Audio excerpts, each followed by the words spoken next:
Sorry. From Hedgehog in Bulgaria to talk to us about what's new in TDS 5.5, upcoming very soon. And with no further ado, here you go.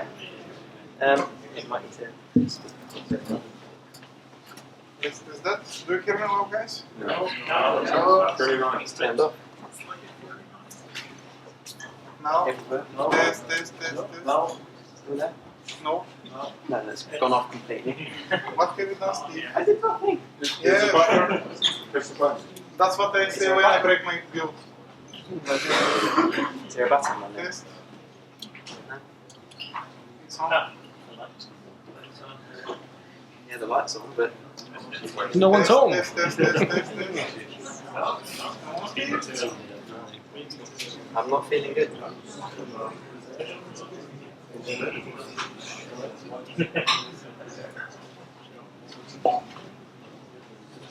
Any luck?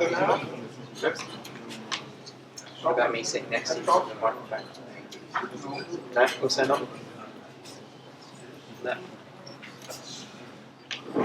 Yeah. It's working. Yeah, very quiet. It's not loud enough.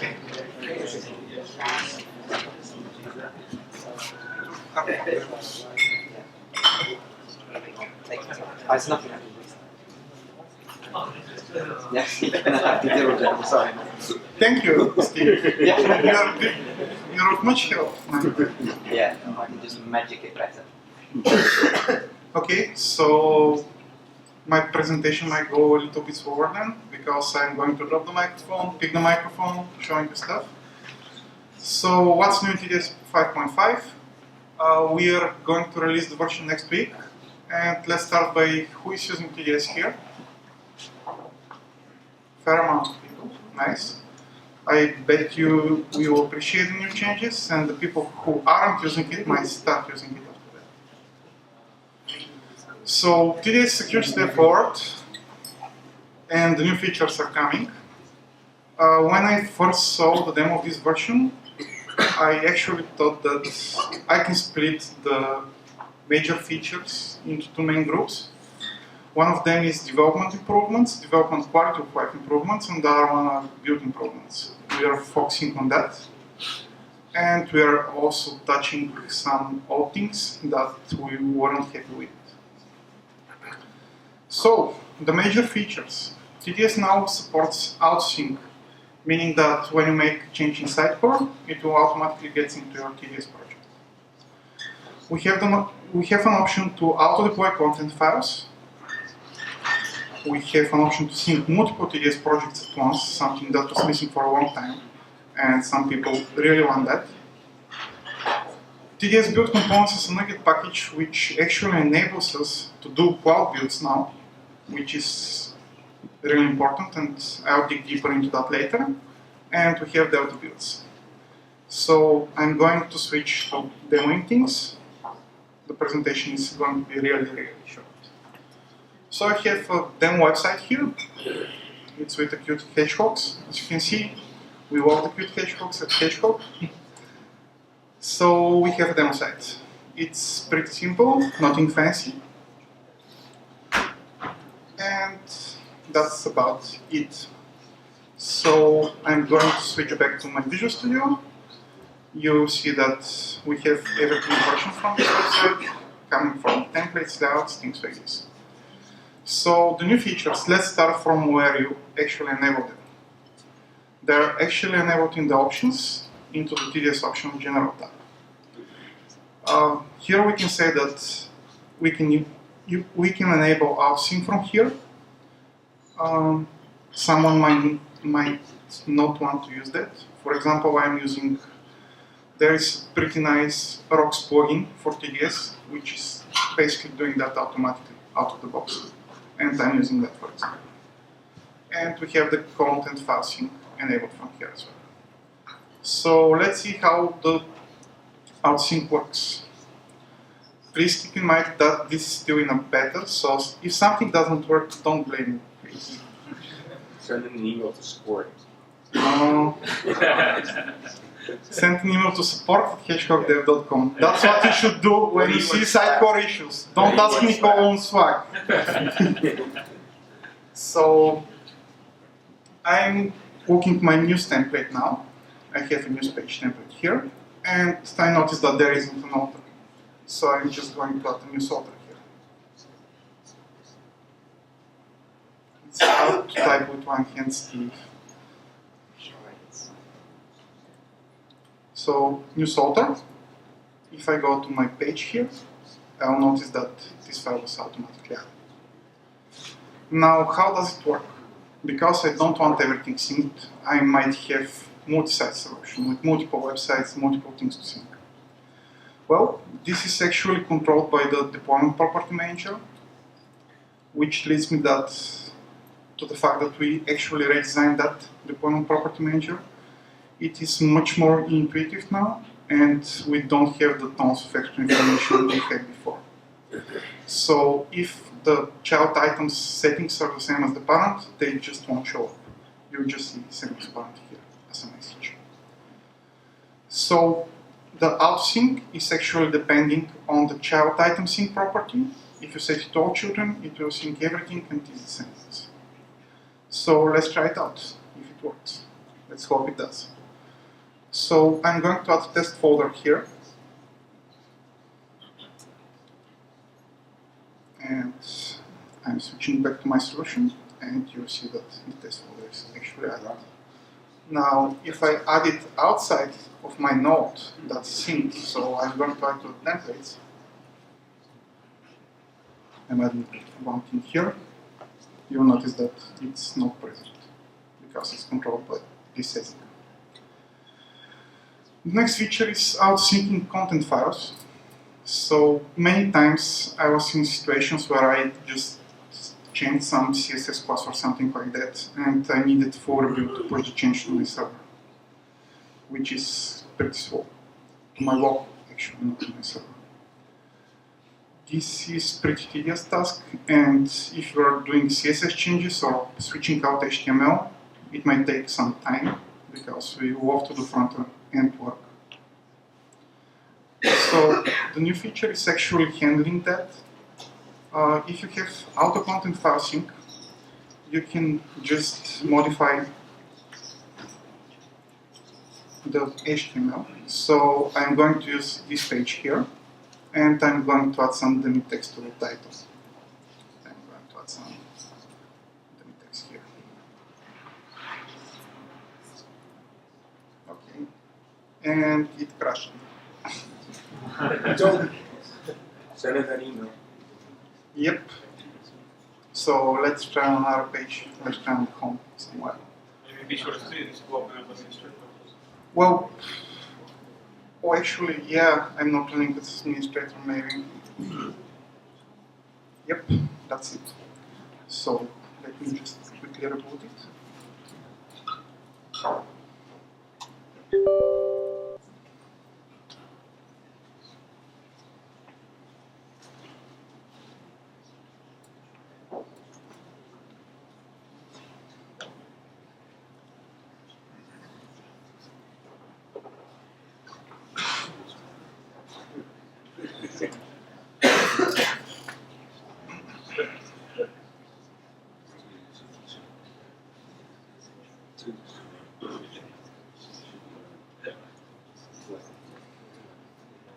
Right, now we save.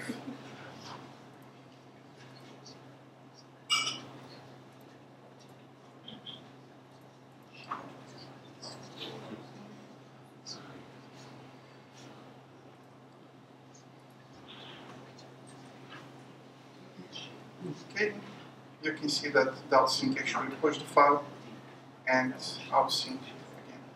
So if I go and refresh my news page, I'll see the new text here.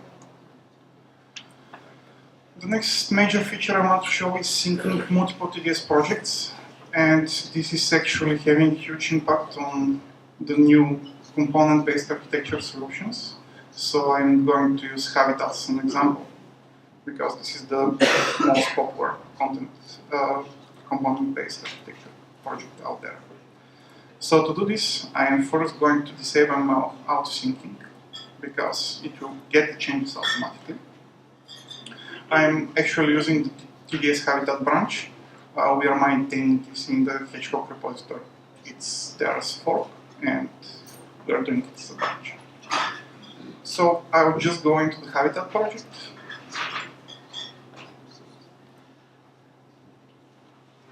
And let's say I'm going to modify some features. I'm going to add something here.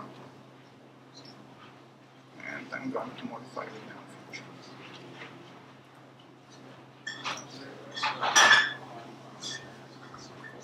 Save it. Switching back to the project. So after right-clicking the solution now, you notice I have a special button which is Sync Out TDS project using history. When I click it, I am getting a new view which shows the item that was changed that needs syncing. It's working in a similar manner as a normal sync, except that it's showing which project it's going to sync the file to. And if, for example, I have a file in multiple TDS projects, it will appear in bold. So this is an easier way, and it's pretty easy to. It's easy to sync multiple TDS projects now, especially if you're using Habitat-based architecture. So the next feature is actually more like explaining. It's called Cloud Builds. So I'm not going to stand up, so the guys here will see what I'm pointing as well. So this is the first time I'm going to say that at Hedgehog we are using our private NuGet repository for all our sidecore references for a long time now, and it's behaving really well. So the idea is that we now provide TDS project, in the TDS installation, we now provide a NuGet package with all the build components required. What this allows you to do is, up to now, when you wanted to build on a build server, you needed to have TDS installed to meet, so it can find its build components. The license for the build server was free, of course, because you might have multiple TDS.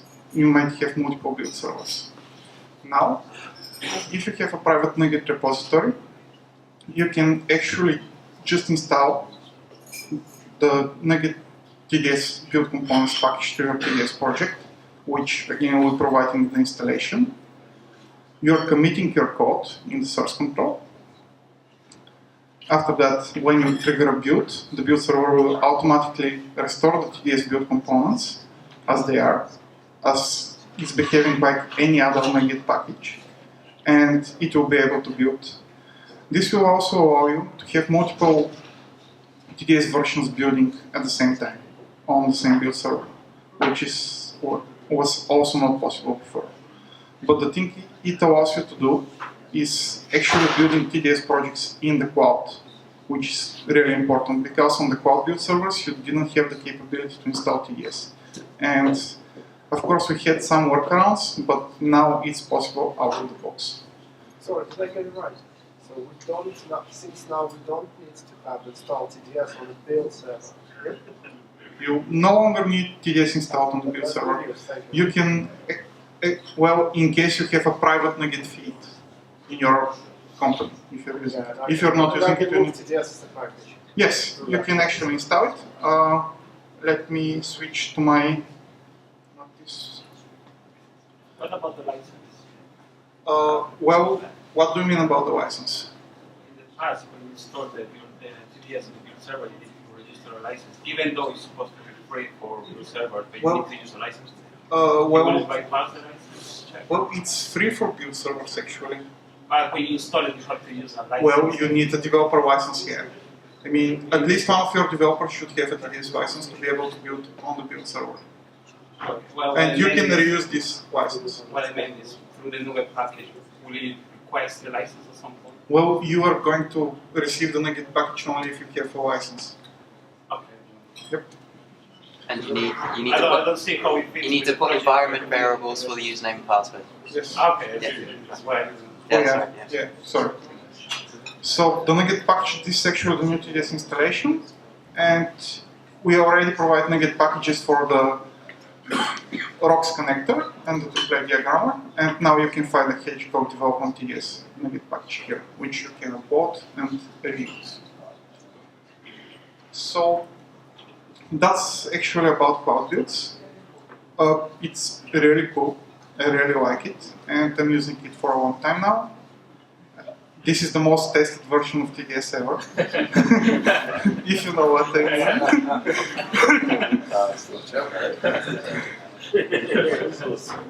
So, yeah.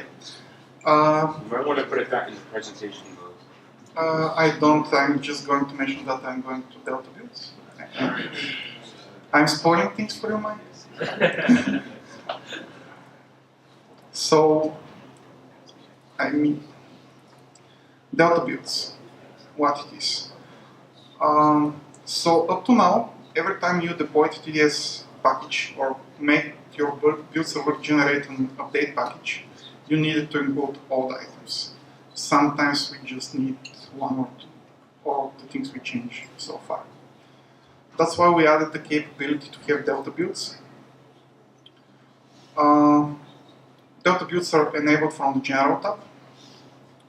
Currently, it supports just date. You can filter items by date. But this feature is actually totally extensible. You need to to implement the interface I can have item, which is a pretty cool name, and just register it there. I'm already working on some build extensions for it. We have, since latest build, already implemented for TFS and TeamC. I believe it's possible with all the other things. So let me just switch to Delta building. I'm going to change to release, and I will create a Delta build with today's date. So I'm going to build my project.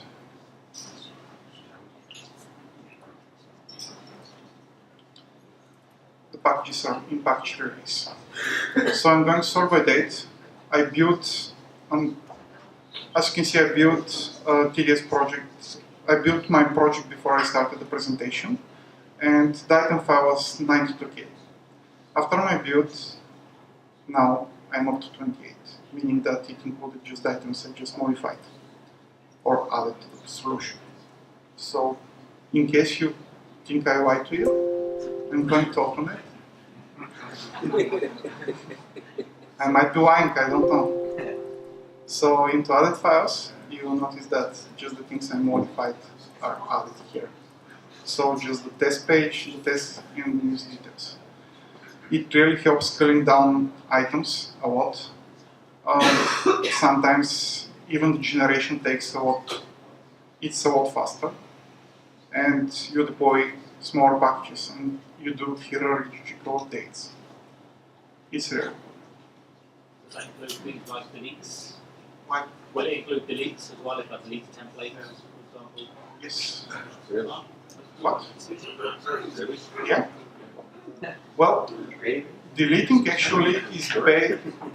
actually based on, depending on your settings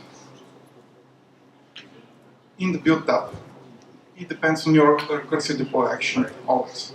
So if it's set to ignore, it will add nothing. If you set to delete sidecar items not in the project, it will add them to deleted files. Yep. Alright, let's go back to the presentation. I have some other cool stuff to talk about. I'm not going to dig deeper into these features. I'm just going to show them. You can check the release walk on our blog on hedgehog dev. We have separate release notes. We fixed some syncing problems you might have before. This is another huge improvement. The sync window now can respect language as well, so you won't sync items in a language you don't need. So, from the other cool stuff, the coolest stuff is actually the post-deployment steps. That's a feature we have been asked from a really long time. So, we have deploy tab now. Here, you can execute post-deployment steps, meaning that after the package item was installed, you will be able to add some things to execute. Again, this window here is totally extensible. There will be a blog article on how to add additional things. For now, we just added the basic ones: publish after deploy, updating the link database, and trigger the safe event for every item that was published or added. We now have package validation. These are not TDS packages. These are normal sidecar packages. So, for example, you can validate if the web forms marketers is actually installed on the server itself before you deploy. If your code depends on web forms marketers, for example, or EXM or something like that, some package you really need to be there. We also have some code generation improvements. Again, that affects huge solutions. We can now disable running code generation for changes, meaning when you get the changes, you no longer need to review your entire code again, which might take a while. That's, I think, Canvas had this issue before. So this feature might be for you. You should feel special now. I'll get you a beer in a minute. So, as I said, we have new and improved deployment property manager. It's no longer listing everything under it. And that was it for me. Do you have any questions? With the Delta build, Yep. there's an option for it in the project. So, do we just update that whenever we want to do a deploy, build, or whatever, Yep. or can we do that from online? You, Sorry, could you repeat the question, please? So the question is, for Delta builds, can we update the line containing the build date from command line for MS build? Well, it's actually in MS build. I mean, it's saved in the MS build, so theoretically you should be able to apply it. I'm not sure now, but I believe it's totally possible. With the Delta builds, sorry. With again the Delta builds, how could I maybe do an extension? I think you maybe already said it. Like look at the last tag and get to see when it was last deployed, and then get the difference between the last deployment and this one. Well, there will be a blog article about this, but this thing is actually called. Let me just show you. So everyone here knows that the TDS project is just a normal MS build task, and we had co-items somewhere here. Well, it's here. We have something called co-items, and you can modify it based on that. You can replace with your own logic. Your class that was added just needs to include. It needs to implement a certain interface from the Hedgehog build destinations. But Charlie, who is the creator of TDS, will be creating a blog post on that. Okay. I have a couple of questions, sorry. So you said that the code generation was improved. I guess it was working together with Glass latest improvement. Are you offering the interface to be able for us to set up the latest feature from Glass, like hashing is lazy? In the past, the code generation didn't allow you to do that. So actually, you are able to add the caching now. The code this is not code generation feature. This is actually in the templates. When you create a code generation templates, I have my custom distribution, for example, which actually supports this caching. I'm not sure if I'm using it on this project though. But yeah, cacheable true. Based on that, well, it's not out of the box, but every TDS template has custom data. That's where we add, let's say I want this as enumerable of certain type, not list of bits. So here you can actually add cacheable true, and you can handle it in the TIT templates. It's not something from our feature, it's actually in the templates. Sorry, the second question was, Yeah, sure. is there a way to provide support for merge in packages has been improved because at the moment you don't have an effective way to granular set the merge, whether you want to override a pen item in singular items. Is it the whole project or nothing? Well, I don't think that's on the list actually. You can write to support Hitchcock Dev and make a request there. By the way, I forgot to mention, if anyone wants to try out the new version, you can always write at beta@hitchcockdev.com, and I talked with the guys there, and everyone here from the UK will be granted the new version 1 week earlier, a pre-release. Okay. Any other questions?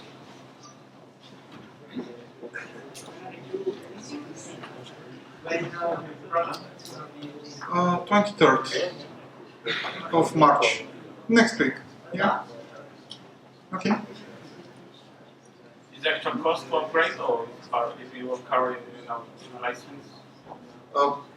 Depends. If you pay your support cost for TDS, yeah, it's included.